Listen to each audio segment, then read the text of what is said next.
नहीं, नथिंग नहीं। माननीय सभापति महोदय, यू कंटिन्यू, प्लीज कंटिन्यू। हम they will not listen. PM Kisan Samman निधि पर चर्चा कर रहे थे। मुझे कहते हुए गर्व है, कांग्रेस ने किसान को प्रत्यक्ष सहायता की बात तो की, लेकिन कभी प्रधानमंत्री किसान सम्मान निधि जैसी योजना कांग्रेस ने नहीं बनाई। माननीय सभापति महोदय, ये बनाई तो हमारे प्रधानमंत्री नरेंद्र मोदी जी ने। किसान सम्मान निधि में माननीय सभापति महोदय राशि भले 6,000 रुपया हो, ये नहीं समझेंगे, लेकिन जो लघु किसान, सीमांत किसान, छोटे किसान, उनके लिए 6,000 रुपया मायने रखते हैं। कई बार माननीय सभापति महोदय किसान को आदान के लिए, छोटी छोटी जरूरतें पूरी करने के लिए छोटी राशि की जरूरत पड़ती थी, और जब पैसा नहीं होता था तो उसको ऊंची ब्याज की दरों पर लेना पड़ता था। इस किसान सम्मान निधि के कारण किसान स्वावलंबी भी हुआ है, किसान सशक्त भी हुआ है, और किसान का सम्मान भी बढ़ा है। यह किसान का सम्मान देख नहीं सकते माननीय सभापति महोदय। एक रिपोर्ट माननीय सभापति महोदय, जो हमारी नहीं है, अंतर्राष्ट्रीय खाद्य नीति अनुसंधान संस्थान की है, एक स्वतंत्र अध्ययन के अनुसार पीएम किसान योजना के तहत वितरित धनराशि ने ग्रामीण आर्थिक विकास में उत्प्रेरक का काम किया है, किसानों के लिए ऋण संबंधी बाधाओं से मुक्त किया है और कृषि क्षेत्र में निवेश को बढ़ाया है। इस योजना ने किसान की जोखिम लेने की क्षमता को भी बढ़ाया है, जिससे वे कृषि क्षेत्र में संभावित रूप से अधिक उत्पादक निवेश करने में सक्षम हुए हैं। माननीय सभापति महोदय, माननीय किसान महोदय, माननीय सभापति महोदय, मैंने कहा था मुझे छेड़ो मत, अगर छेड़ोगे तो छोड़ूंगा नहीं। ये किसान गोलियों की बात कर रही है। माननीय सभापति महोदय, इस कांग्रेस की सरकार में, इस कांग्रेस की सरकार जब इनकी थी, अलग अलग राज्यों में गोली चलने की बात करते हैं। इनके साथ ये दिग्विजय सिंह जी बैठे, खून से हाथ इनके सने 24 किसानों को मारा। माननीय सभापति महोदय, मैं केवल विषय में बोलना चाहता था। आप क्यों करे? अब इनने छेड़ा है, अब इनने छेड़ा दिए। सुन ले मंत्री जी को। 1986 में जब कांग्रेस की सरकार बिहार में थी, 23 किसानों की मौत गोलीबारी से हुई थी इनके सरकार। 1988 में दिल्ली में श्रीमती इंदिरा गांधी जी के पुण्यतिथि पर किसानों पर गोली चलाई गई। माननीय सभापति महोदय, उसमें 2 किसान मारे गए। 1988 में मेरठ में इनने किसानों पे फायरिंग की, 5 किसान मारे गए। 23 अगस्त 1995, अब सुन के जाओ, दम है तो सुन के जाओ मंत्री जी, सुन के जाओ। 23 अगस्त 1995 हरियाणा में गोली चलाई, 6 किसान मारे गए। 12 जनवरी 1998 मुल्ताई में किसानों पर गोली चली, कांग्रेस की सरकार थी, 24 किसान मारे गए। नंदीग्राम आंध्र प्रदेश में 2010 में 2 किसान मारे गए। 8 मई माननीय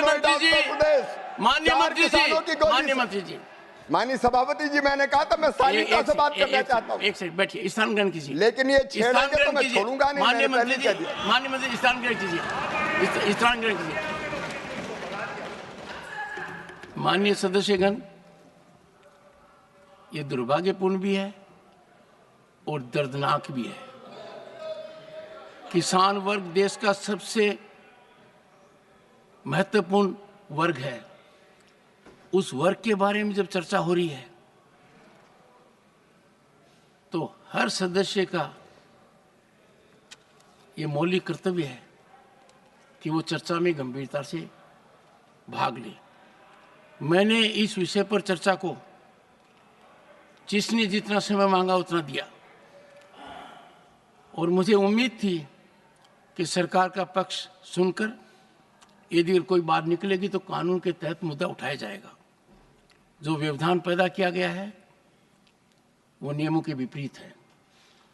जो व्यवधान पैदा किया गया है मेरे निर्देश के बाद वो शासन की अवहेलना है।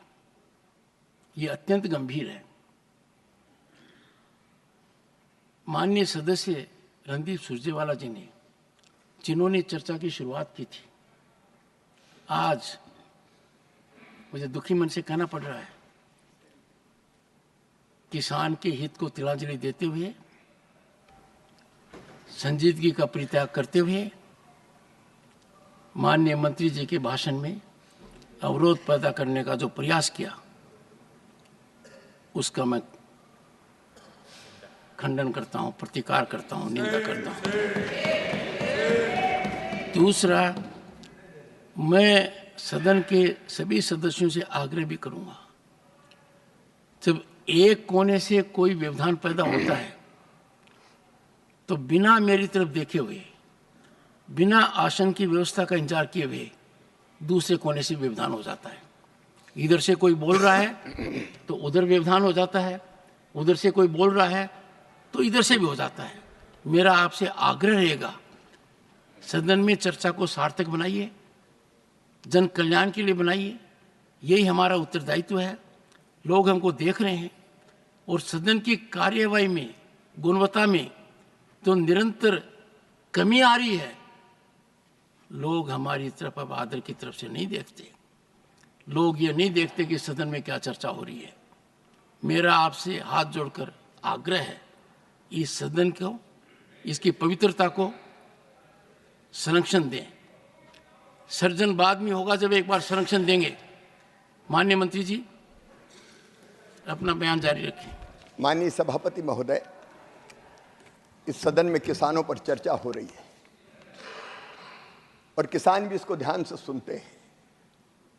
मैं पूरी गंभीरता से अपनी बात पूरी करना चाहता हूं, लेकिन मैं जब कृषि मंत्री बना माननीय सभापति महोदय, तो मुझे लगा कि मुझे जितने प्रधानमंत्री भारत में आज तक हुए हैं उन सबके भाषणों को पढ़ना चाहिए।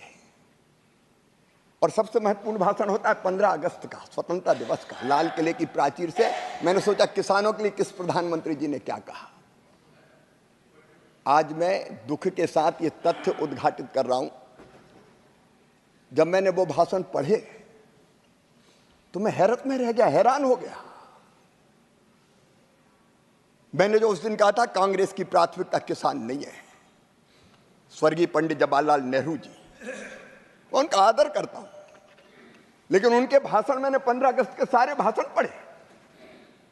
1947 एक बार किसान का नाम नहीं लिया, 48 में एक बार, 49 में नहीं लिया, 50 में नहीं लिया, 51 में नहीं लिया, 52 में नहीं लिया, 53 में नहीं लिया, 54 में नहीं लिया, 55 में नहीं लिया, 56 में नहीं लिया, 57 में नहीं लिया, 58 में नहीं लिया, 59 में नहीं लिया, 60 में नहीं लिया, 61 में नहीं लिया। किसान शब्द नहीं आया। ये मैं पढ़ के कह रहा हूं माननीय सभापति महोदय, किसान शब्द नहीं आया। यह आपकी प्राथमिकता है। माननीय सभापति महोदय, स्वर्गीय इंदिरा गांधी जी, मैं हर एक की गरिमा का सम्मान करता हूं, कभी किसी के सम्मान को ठेस पहुंचाने वाली भाषा बोलने का मैं आदी नहीं हूं, लेकिन मैंने उनके भाषण भी पढ़े। 66 में 2 बार, 67 में 1 बार, 68 में 3 बार, 69 में 3 बार, 70 में 1 बार, 71 में, 72 में लिया नहीं, 73 में 2 बार, लेकिन कैजुअली, कोई नीति नहीं, कोई पॉलिसी की बात नहीं करी। 75 में, 76 में, 80 में 1-2 बार कैजुअल नाम दिया। स्वर्गीय राजीव जी, उनकी प्राथमिकता भी कभी किसान नहीं रहा, कांग्रेस की प्राथमिकता किसान नहीं रहा। और जब हमारे नेता नरेंद्र मोदी भारत के प्रधानमंत्री बने, मैंने उनके भाषण पढ़े।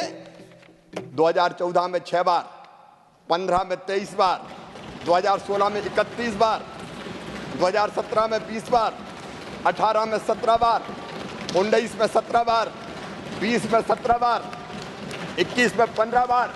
अब भाषण उठा के देख, किसान का नाम, खेती को प्राथमिकता, और माननीय सभापति महोदय, जो बात दिल में होती है जवान पे वही आती है। इनके दिल में किसान नहीं था, नरेंद्र मोदी जी के दिल में किसान था, इसलिए जुबान पे किसान बार बार आता। पर मैं एक बात और कह के अपनी बात फिर किसान पर ही केंद्रित करूंगा।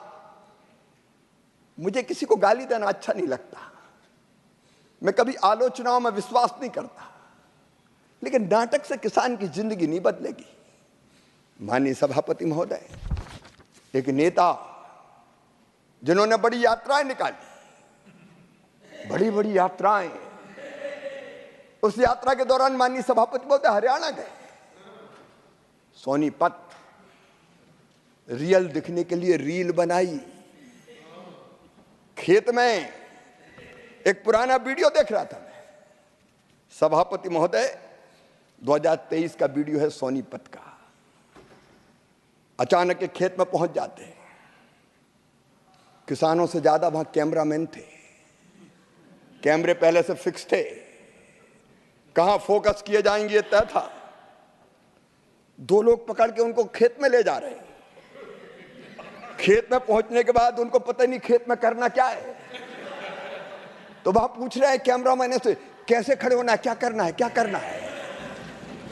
माननीय सभापति महोदय, मेरे पास उसकी ये पूरी की पूरी वीडियोग्राफी की सीडी है। ये मैं सभा के पटल पर रखना चाहता हूं। माननीय ऑथेंटिकेट कीजिए और सदन के पटल पर रखिए। मैं ऑथेंटिकेट करके सदन के पटल पर रखता हूं। ये नाटक करते हैं किसान के नाम पे। इसके टेक्स्ट कहां खड़ा होना है, क्या सभापति महोदय during course of the day जी रख दीजिए। कहां खड़ा होना है, कैमरे लगाओ, लोग देख लें कि हम किसान हैं। जब इनको हल भेंट किया जाता तो ये पूछते ये है क्या। और एक स्वर्गीय प्रधानमंत्री जी ऐसे हुए हैं कि जिनने जब देखा कि लाल मिर्ची के दाम हरी मिर्ची से दादा है तो उन्होंने कहा किसानों ये लाल मिर्ची क्यों नहीं उगाते। ये खेती की बात करेंगे माननीय सभापति महोदय, ये किसानी की बात करेंगे। जहां चर्चा करने हो कर लें। मैं किसान का बेटा भी हूं और खुद भी किसान हूं, खेती करता हूं। और तो मैं कह रहा था किसानों के बारे में भाजपा ने सोचा, हमारे प्रधानमंत्री नरेंद्र मोदी जी ने सोचा। माननीय सभापति महोदय, आप खुद किसान हैं, हम समझते हैं। टोडरमल जी के जमाने से किसानों के सारे अभिलेख व्यक्ति संधारित करता था। पटवारी, रेवेन्यू का अमला, अंग्रेज आए उनने वो प्रथा जारी रखी, कांग्रेस में वो प्रथा जारी रही। मैं सबको बेईमान नहीं कहता, लेकिन अगर सब पटवारी खराब नहीं है, लेकिन कोई के मन में आ जाए रिकॉर्ड में हेरा फेरी करनी है, तो कई बार हमने देखा धन्ना की नाम जमीन पन्ना के नाम चली गई। रामलाल बेचारा खेती कर रहा है, बरसों बाद पता चला ये जमीन तो श्यामलाल की हो गई। एक ने अनेकों घोटाले होते थे, जिंदगी भर कोर्ट में मामले चलते थे। अब ये चीजें कांग्रेस को समझ में नहीं आ सकती। माननीय सभापति महोदय, अगर फसल खराब हो जाए किसान की और राहत की राशि के लिए सर्वे करना तो कौन करता था, नजरी आकलन आदमी करता था, रेवेन्यू का। और कई बार उसके मन में आ जाए बेईमानी। मैं मुख्यमंत्री रहते हुए नरसिंहपुर जिले में गया, हमने पर्याप्त राहत की राशि दी। वहां जाके किसानों ने मुझे शिकायत की कि मुख्यमंत्री जी, जिसका गन्ना बोया था उसको गेहूं की फसल खराब होने का ओले के बाद मुआवजा दे दिया। पटवारी के मन में अगर आ गया तो इधर के उधर लिख दी। माननीय सभापति महोदय, कई सब शिकायतें हर एक राज्य में आती है। इस व्यवस्था को ठीक करने की जरूरत थी और मैं हमारे विजनरी प्रधानमंत्री श्रीमान नरेंद्र मोदी जी को हृदय से धन्यवाद देना चाहूंगा। भारत के किसानों की ओर से उन्होंने डिजिटल कृषि मिशन शुरू करने का संकल्प लिया। माननीय अध्यक्ष सभापति जी, मुझे कहते हुए गर्व है कि किसानों को आधार की तरह एक डिजिटल पहचान दी जाएगी। किसान आईडी बनाई जा रही है, जिसको किसान की पहचान के रूप में जाना जाएगा। इस किसान आईडी को राज्य के भूमि के रिकॉर्ड के साथ जोड़ा जाएगा। माननीय सभापति जी, अब किसान कोई भी फसल बोएगा, उसके रिकॉर्ड में हेरा फेरी नहीं हो सकती, क्योंकि वो डिजिटल है। आदमी गड़बड़ नहीं कर सकता। और फसल अगर बोई गई है तो बोने के बाद जैसी फसल आती है, मोबाइल से वीडियोग्राफी करके उसको सुरक्षित कर दिया जाएगा, ताकि कोई फसल कौन सी बोई है उसमें गड़बड़ ना कर सके। और किसानों के नुकसान का आकलन अब हम ये व्यवस्था बना रहे हैं कि आदमी नहीं करेगा, व्यक्ति नहीं करेगा, सीधे रिमोट सेंसिंग के माध्यम से होगा। जैसा नुकसान होगा वो 100% वैसे ही आ जाएगा और किसान को पूरा, जो पात्र किसान है, पूरी राहत दी जाएगी। ये डिजिटल कृषि मिशन का हम प्रारंभ कर रहे हैं। माननीय सभापति महोदय, खेती के लाभ को अगर बढ़ाना है तो होलिस्टिक दृष्टिकोण अपनाना पड़ेगा। मेरे प्रधानमंत्री जी ने मुझे निर्देश दिया कि बैठ के सोचो, खेती और खेती से संबंधित सारे विभाग एक दिशा में कैसे सोचे। विभाग अलग अलग हो सकते हैं सभापति जी, लेकिन हम जानते हैं केमिकल फर्टिलाइजर विभाग अलग है, लेकिन खेती से उसका संबंध है। जल शक्ति विभाग अलग है, खेती से संबंध उसका है। और इसलिए सरकार यह प्रयास कर रही है कि अलग अलग विभाग, चाहे वो एनिमल हस्बेंड्री हो, फिशरीज हो, हॉर्टिकल्चर हो, ये मिलकर प्लानिंग करें, एक दिशा में चलें, ताकि हम खेती में लाभ को और ज्यादा बढ़ाने का काम कर सकें। एकीकृत दृष्टिकोण ये सरकार अपनाएगी। मोदी है तो मुमकिन है। माननीय सभापति जी, हम कृषि का विविधीकरण करते हैं। माननीय सभापति महोदय, केवल अनाज की खेती नहीं, फलों की खेती, फूलों की खेती, सब्जियों की खेती, औषधि खेती, एग्रो फॉरेस्ट्री, और उसके साथ साथ माननीय सभापति महोदय, पशुपालन, अनेकों प्रकार, मधुमक्खी पालन, अनेकों प्रकार के काम को जोड़ के छोटे और सीमांत किसानों को भी ज्यादा लाभ कैसे हो सके, उसकी योजना ये सरकार बना रही है। मुझे कहते हुए खुशी है माननीय सभापति महोदय,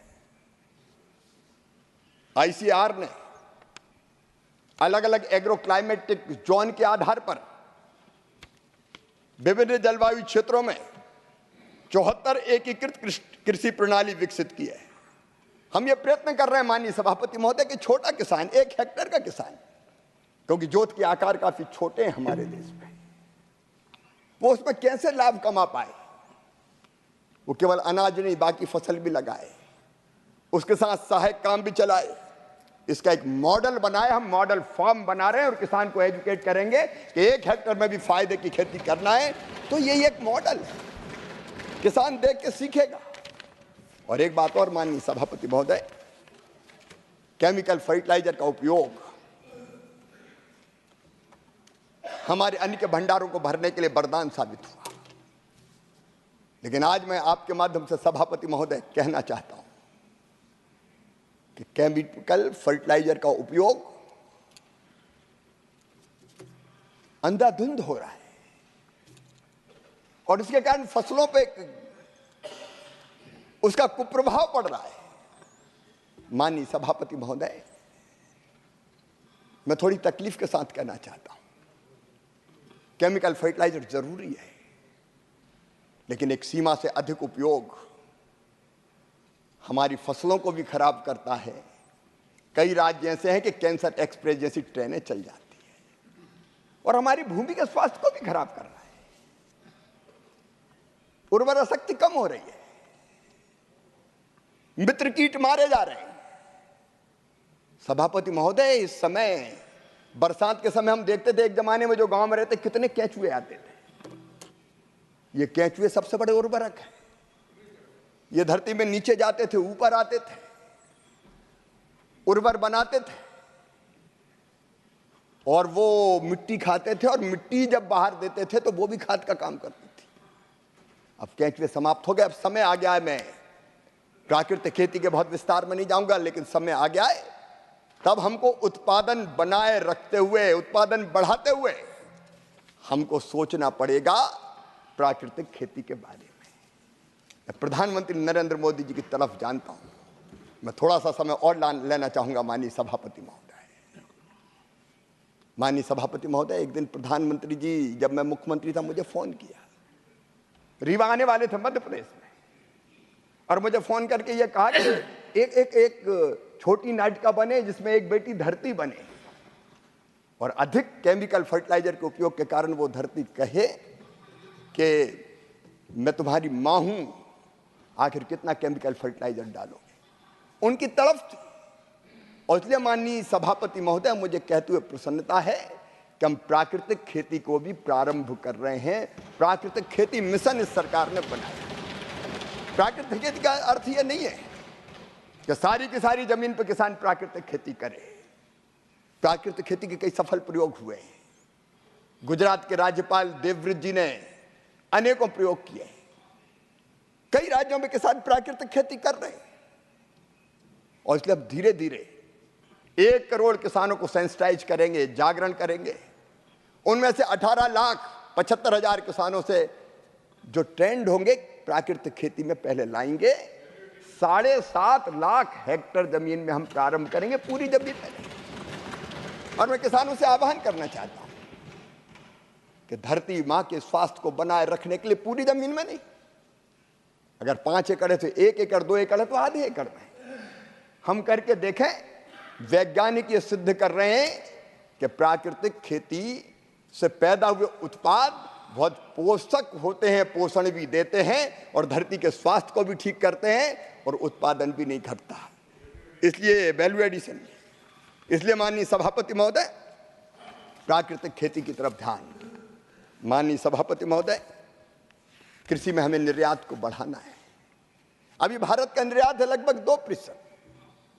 इसको लगातार 10 साल में बढ़ा है। मुझे कहते हुए गर्व है, मोदी जी के नेतृत्व में ये लगातार बढ़ा है।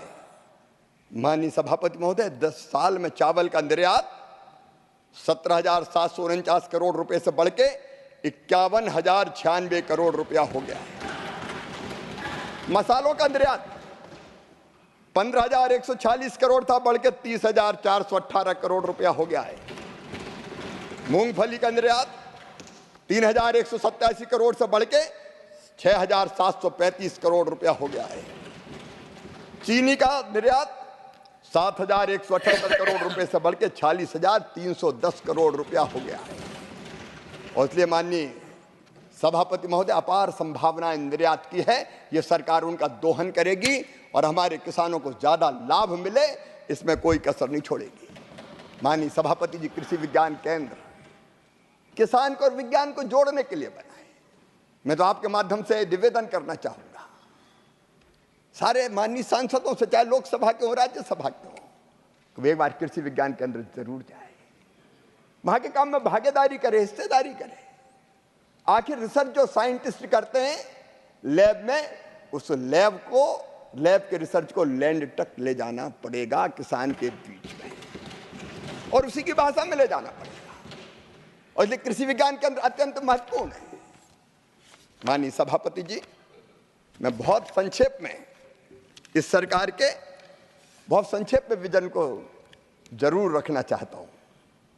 हमारा लक्ष्य माननीय सभापति महोदय, सिर्फ हंगामा खड़ा करना मेरा मकसद नहीं, मेरी तो हसरत है कि ये सूरत बदलनी चाहिए। मोदी जी इस विजन से काम कर रहे हैं, और इसलिए उस विजन को प्रकट करना। सामने वालों को तो विजन से कोई मतलब है नहीं, इसलिए वो यहां है भी नहीं, वो खेती में कहीं होंगे भी नहीं। लेकिन माननीय सभापति महोदय, अगले 5 साल में हमारा लक्ष्य जलवायु अनुकूल, क्लाइमेट चेंज के इस दौर में हमको जलवायु अनुकूल बायोफोर्टिफाइड की नई फसलों के किस्में तैयार करनी पड़ेगी। हम 1500 नई किस्में तैयार करने जा रहे हैं। माननीय प्रधानमंत्री जी कुछ दिनों में 109 नई किस्मों को किसानों को समर्पित करने वाले हैं, ताकि बढ़ते हुए तापमान के बाद भी कृषि में उत्पादन लगातार बढ़ते रहे। माननीय सभापति महोदय, वन हेल्थ अप्रोच है प्रधानमंत्री नरेंद्र मोदी की। एक ही चेतना सब में है, वो प्राणियों में है, मनुष्य में भी है, प्राणियों में भी है, जीव जंतुओं में भी, पशु पक्षियों में भी है। थोड़ा सा समय और माननीय सभापति महोदय, थोड़ा सा समय और। बहुत लंबा हो गया माननीय मंत्री जी। जल, जमीन, और आपने सभी पॉइंट कवर कर लिए हैं। थोड़े से और बटे, ये किसानों के लिए बहुत उपयोगी, मैं जल्दी खत्म करता हूं। जल, जमीन, जलवायु, जंगल, जानवर, जीवन, जनता, सबको एक सूत्र में बांधना पड़ेगा। अगर पौधे और पशु स्वस्थ है तो मनुष्य भी स्वस्थ होगा। इस भाव को अगर जाना तो नरेंद्र मोदी और भारतीय जनता पार्टी की सरकार ने जाना। हम सबके हित परस्पर जुड़े हुए हैं, और इसलिए भारत में कहा प्राणियों में सद्भावना हो और विश्व का कल्याण हो, से अप्रोच को ध्यान में रखते हुए हम हमारी 15 एडवांस डिसीज डायग्नोस्टिक किट विकसित कर रहे हैं। 5 साल में माननीय सभापति महोदय, हम 18,000 करोड़ रुपए की लागत से 100 एक्सपोर्ट ओरिएंटेड बागवानी क्लस्टर बनाएंगे। आधुनिक पोस्ट हार्वेस्ट इंफ्रास्ट्रक्चर के विकास के लिए 1,40,000 करोड़ रुपए का भूतपूर्व निवेश हम कर रहे हैं। किसानों के लिए मंडी तक पहुंच को बेहतर बनाने के लिए 1500 अतिरिक्त मंडियों का एकीकरण किया जाएगा। मैं बहुत जल्दी अपनी बात समाप्त कर रहा हूं माननीय सभापति जी। हम 6,800 करोड़ रुपए की पर्याप्त निवेश के माध्यम से तिलहन मिशन की शुरुआत कर रहे हैं, ताकि तिलहन में आत्मनिर्भरता प्राप्त कर सकें। माननीय सभापति जी, कीटनाशक अधिनियम में भी हम महत्वपूर्ण संशोधन करने जा रहे हैं, ताकि उच्च गुणवत्ता का कीटनाशक किसान को मिल सके। 50,000 गांवों को जलवायु अनुकूल गांव के रूप में हम विकसित करने जा रहे हैं, और सूक्ष्म सिंचाई के तहत 1,30,00,000 हेक्टर को कवर करने की प्रधानमंत्री जी के नेतृत्व में हमारी योजना है। माननीय सभापति जी, मैं बहुत विस्तार में नहीं जाऊंगा, क्योंकि मैं जानता हूं कि समय की सीमा होती है, लेकिन मैं क्या करूं, मेरी तो हर सांस किसानों के लिए चलती है, खेती के लिए चलती है। दिन और रात खेती के बारे में प्रधानमंत्री जी के नेतृत्व में हम सोचते हैं, इसलिए विस्तार से फिर कभी चर्चा का अवसर मिलेगा तो मैं फिर करूंगा। केवल एक निवेदन के साथ, आपके माध्यम से मैं सभी राजनीतिक दलों को यह निवेदन करना चाहता हूं कि किसान को वोट बैंक ना समझें, किसान को इंसान मान के व्यवहार करें।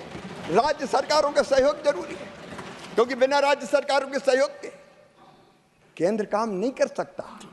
इसलिए जो हमारा फेडरलिज्म, जो हमारा सहकारी संघवाद है, उस भावना का आदर करते हुए मैंने अलग अलग कृषि मंत्रियों को बुलाया, किसी पार्टी के हो, हमने पार्टी का भेद नहीं किया, और वहां की कृषि समस्याओं पर चर्चा करके उनका समाधान का प्रयास किया है। हम राज्यों के साथ मिलकर काम करेंगे। और माननीय सभापति महोदय, प्रधानमंत्री श्रीमान नरेंद्र मोदी जी का जो विजन है कि आने वाले 2047 तक भारत न केवल अपनी जनता के लिए पोषण युक्त पर्याप्त अन्न, फल और सब्जियां पैदा करेगा, बल्कि दुनिया का फूड बास्केट भी भारत बन के उभरेगा। कृषि में समस्याएं हैं, लेकिन उनका समाधान भी, सभापति महोदय, मैं आपके माध्यम से किसानों से हम बात करेंगे, जाके किसान संगठनों से भी बात करेंगे। हम संवाद से समाधान की तरफ बढ़ेंगे और सबको साथ लेके आगे चलेंगे। कौन कहता है कि आसमान में सुराख नहीं होता, एक पत्थर तो तबीयत से उछालो यारो। हम परिश्रम की पराकाष्ठा और प्रयत्नों की परिसीमा करके इस देश की कृषि और किसान के कल्याण में कोई कसर नहीं छोड़ेंगे। बहुत बहुत धन्यवाद।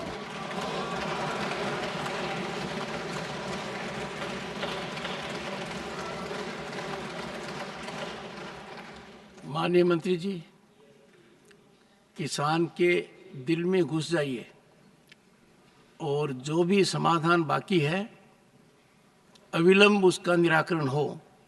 ये देश के हित में है, देश के विकास में बहुत सहायक होगा। मैं मानकर चलता हूँ कि आप अपने मंत्रालय में पहली बार शुरुआत कर रहे हैं, इससे बड़ी प्राथमिकता कोई देश के लिए हो नहीं सकती। माननीय सदस्यगण,